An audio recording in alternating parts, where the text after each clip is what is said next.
Hello everyone, আশা কৰো সকলোৰে ভাল। মোৰ চেনেল দিশা বিনলৈ আপোনালোকক পুনৰবাৰ স্বাগতম জনাইছো। আজি আহিছিলো অন্য এটি ভিডিঅ লৈ আপোনালোকৰ মাজলৈ আৰু আজি আপোনালোকক দেখুৱাম জিকাৰ বাকলিৰে বনোৱা এটি চাটনি আৰু মই কেনেদৰে বনাই যাওঁ তাকে আপোনালোকক দেখুৱাই যাম। তাৰ বাবে ভিডিঅটি সম্পূৰ্ণকৈ চাব। তেন্তে আহক আমি ভিডিঅটি ষ্টাৰ্ট কৰো।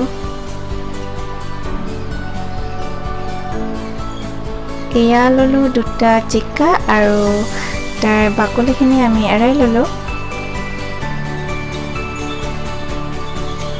এইখিনি জিকাৰ বাকলি পেলাই নিদি আমি ইয়াক এটা নতুন ৰেচিপি বনাম। তাত দিলো কেইফুটামান নহৰু আৰু পিঁয়াজ আৰু দিলো দুটা জলকীয়া। এতিয়া এইখিনি আমি অকণমান ফ্ৰাই কৰিম। এয়া কেৰাহী ৰেডি আৰু ইয়াত দিলো অকণমান তেল।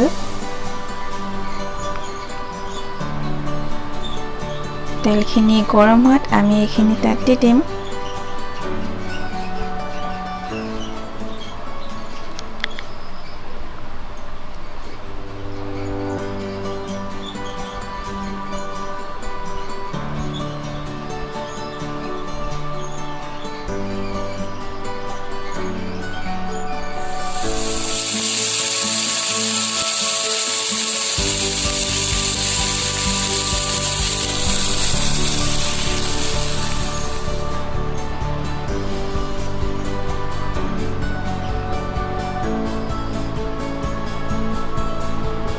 এতিয়া দিলো ইয়াত সোৱাদ অনুযায়ী অকণমান নিমখ, মিলাই দিলো।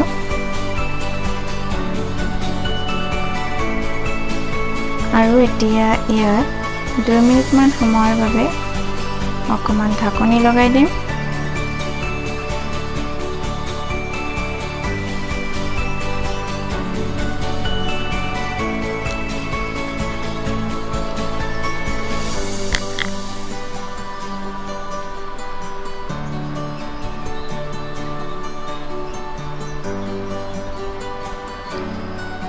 এয়া আমাৰ হৈ গ'ল, প্ৰায় সিজা সিজা টাইপৰ হৈ গৈছে।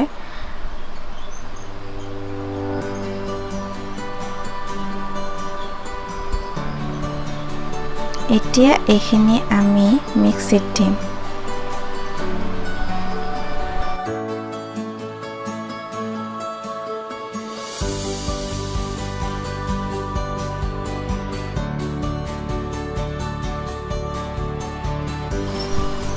আমাৰ চাটনি ৰেডি হৈ গ'ল আৰু এই চাটনিবিধ খুবেই ভাল লাগে খাই। আপোনালোকেও এবাৰ ঘৰত ট্ৰাই কৰি চাবচোন। জিকাৰ বাকলিখিনি পেলাই নিদি এনেদৰে চাটনি বনাই খাব, বহুতেই ভাল লাগে। আৰু মোৰ ভিডিঅ'টি যদি চাই আপোনালোকৰ ভাল লাগিছে তেন্তে লাইক, ছাবস্ক্ৰাইব এণ্ড শ্বেয়াৰ কৰিবলৈ নাপাহৰিব, যাতে আগলৈ আকৌ নতুন নতুন ভিডিঅ'বোৰ আপোনালোকৰ মাজলৈ লৈ আহিব পাৰোঁ। তেন্তে আজিলৈ বাই বাই।